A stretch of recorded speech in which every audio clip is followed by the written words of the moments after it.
शहर स्वच्छ व सुंदर करण्याच्या ध्येयाने काम करणाऱ्या नगर परिषदेला स्थानिक पातळीवरही चांगला प्रतिसाद मिळत असून येथील उद्योग भवन इमारतीने स्वच्छतेचा आदर्श निर्माण केला आहे।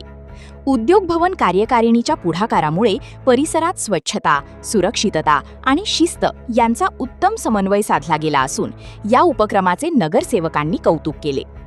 उद्योग भवन परिसरात वास्तव्यास असलेल्या नागरिकांनी स्वच्छतेबाबत विशेष दक्षता घेतल्याने ही इमारत आदर्श ठरत आहे। बांधकामाच्या तुलनेत पुरेशी पार्किंग व्यवस्था, सुदृढ ड्रेनेज प्रणाली आणि आपत्कालीन परिस्थितीत वापरता येईल अशी अग्निसुरक्षा सुविधा उपलब्ध करण्यात आली आहे। त्यामुळे रहिवाशांच्या सुरक्षिततेलाही प्राधान्य देण्यात आले आहे। अलीकडेच स्थापन करण्यात आलेल्या समितीमार्फत स्वच्छतेवर अधिक भर दिला जात असून परिसराच्या देखभालीसाठी वॉचमनचीही नियुक्ती करण्यात आली आहे। त्यामुळे उद्योग भवन परिसर स्वच्छ, सुरक्षित आणि नियोजनबद्ध राहण्यास मदत होत आहे। दरम्यान उद्योग भवन कार्यकारिणीच्या वतीने नवनिर्वाचित नगराध्यक्ष मनोज बर्डे, उपनगराध्यक्ष सतीश मोरे, गटनेते निलेश पाटील, राजेश पाटील, सतीश पाटील तसेच इतर नगरसेवकांचा सत्कार करण्यात आला। यावेळी उपनगराध्यक्ष सतीश मोरे यांनी उद्योग भवनने स्वच्छतेचा उत्तम आदर्श निर्माण केला असून भविष्यातही अशा उपक्रमांना नगर परिषदेचे पूर्ण सहकार्य राहील अशी ग्वाही दिली।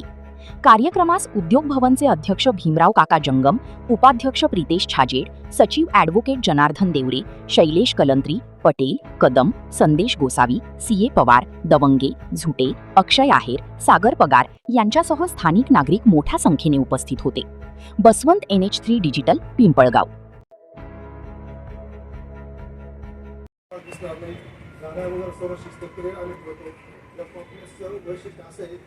जेवढं बांधकाम आहे तेवढी जागा मोकळी ठेवली तिथं आणि किती पाऊस जरी झाला तर पाणी एका क्षणात निघून जातं।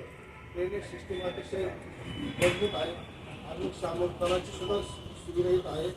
वरून डायरेक्ट पाईप टाकलेले किती काही दुर्घटना घडण्यासारखी जरी असते तर अगदी शामोत्तरावर सहज वरती जाते अशी आणि एकदम असं सुटसुटीत शिस्तप्रिय आहे। आताच आमची समिती स्थापन झालेली आहे। या समितीचे अध्यक्ष काका आहे, उपाध्यक्ष प्रितेश भाई, सचिव आहे आणि काय असे माणसं चांगली दर्जा घेतलेले आहे आणि आम्ही तुमचा आदर्श समोर ठेवून खरोखर आणि चांगल्या पद्धतीने आम्ही काम करतो। आम्हाला पण तुमच्यामुळे चैतन्य आलेले आहे। जी काही सुधारणा होणार आहे तुमच्यामुळेच आमच्यामध्ये होणार नाही। असं आपण जे काही नियम आखून द्या त्याचं आम्ही सर्व त्याचं पालन करू आणि आमचे एक नैतिक कर्तव्य म्हणून आम्हाला तुम्ही आल्याबद्दल खूप आनंद झाला आहे। आम्ही एक सत्कार